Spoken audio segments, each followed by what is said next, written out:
Aujourd'hui, la plupart des entreprises et des organisations ont du mal à exécuter leur stratégie. En général, euh, il y a toujours des distractions qui viennent de tous les sens. On appelle ça dans notre lexique le tourbillon de tous les jours. Le tourbillon, c'est la vie, les actions, les activités qu'on fait, tous les emails auxquels on doit répondre, ou tous les appels téléphoniques, toutes les réunions, etc. Ce qui empêche les équipes et les leaders d'atteindre les résultats souhaités. Voilà. Euh, En général, les leaders qui ont envie de changer des choses essayent d'accentuer l'importance du changement avec leurs équipes.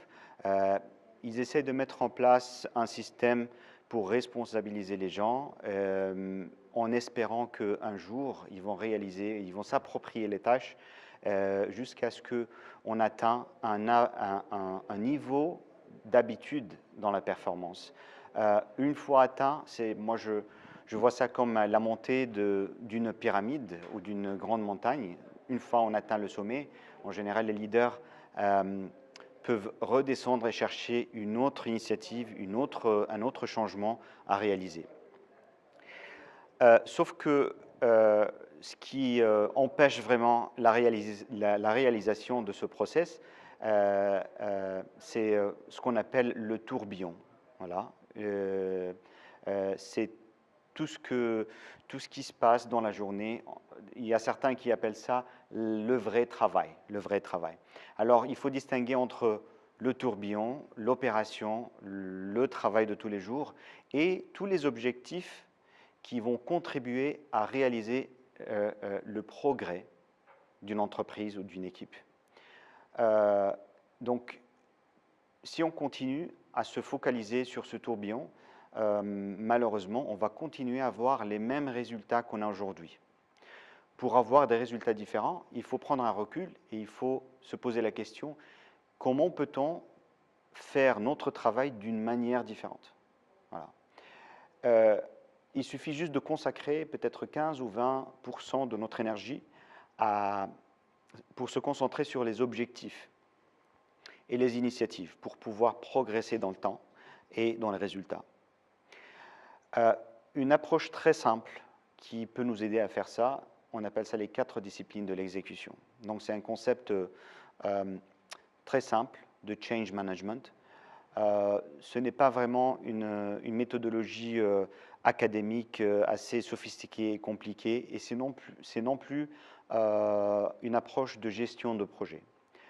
Ça consiste à quoi? Ces 4 disciplines sont basées sur 4 principes essentiels. Premièrement, le focus. Deuxièmement, le principe du levier. Troisièmement, le principe de l'engagement. Et finalement, le principe de la responsabilisation. La première discipline, c'est de se concentrer sur ce qui est extrêmement important.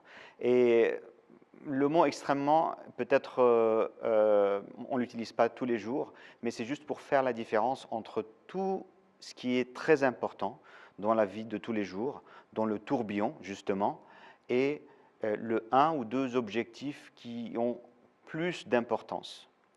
Une fois on a identifié cet objectif extrêmement important et créé un focus autour de cet objectif, maintenant, il faut se poser la question comment? Comment peut-on réaliser cet objectif? Alors, on passe à la deuxième discipline, agir sur les indicateurs prédictifs.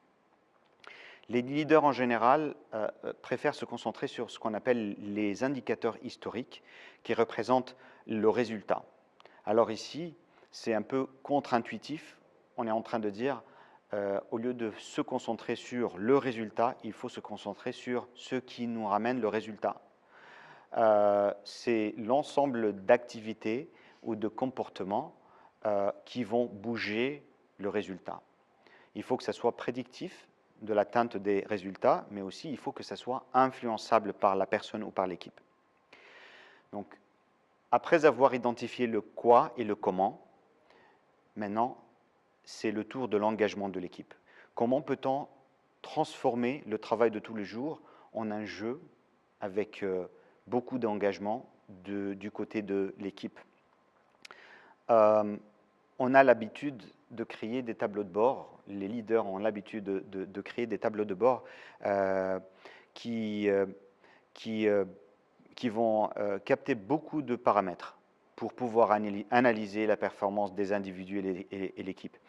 Alors ici, on dit que l'équipe de foot sur le terrain n'a pas besoin vraiment d'avoir beaucoup de détails pendant le jeu. Ils ont juste besoin de 2 petites informations. Il reste combien de temps jusqu'à la fin du match et le score. C'est pour ça la discipline 3, engager les équipes et créer un tableau de bord convaincant, fait en sorte que c'est l'équipe qui va créer son tableau de bord qui doit être simple, visible à l'équipe et qui peut nous dire à n'importe quel moment si on gagne ou si on perd.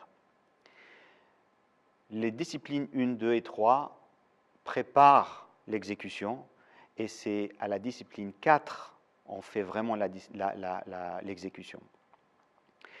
Une fois on a préparé, on a besoin de créer une cadence de responsabilisation. Ça vient en forme d'une petite réunion hebdomadaire qui ne dure pas plus que 15 ou 20 minutes, dans laquelle chacun des membres de l'équipe va faire le point sur ses engagements de la semaine précédente, mettre à jour le tableau de bord de l'équipe et faire un nouvel engagement pour la semaine qui vient. Voilà, donc ça c'était un résumé des 4 disciplines de l'exécution.